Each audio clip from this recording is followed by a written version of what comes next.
Welcome back, Cyber Explorers. It's Alfie, and in this video we'll explore together with this step-by-step guide how to download Arch Linux 2025 ISO, latest version, official. So without further ado, let's get right into it.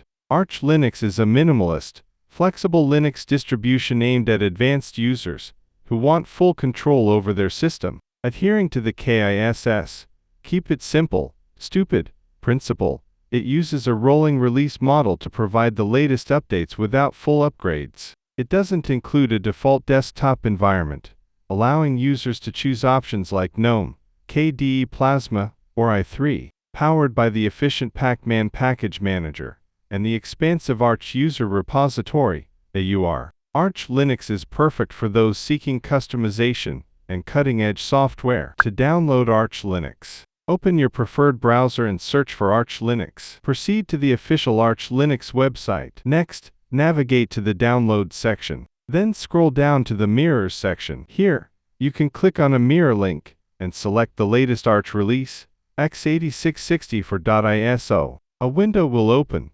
allowing you to choose where to save the downloaded file. You also have the option to edit the file name if desired. Finally, click on Save, and the Arch Linux ISO file will begin downloading. And that's it for today. If you found this video helpful, please give it a thumbs up, consider subscribing, and don't forget to activate the notification bell so you won't miss out on any new uploads. Thank you for watching. Until next time, see you later.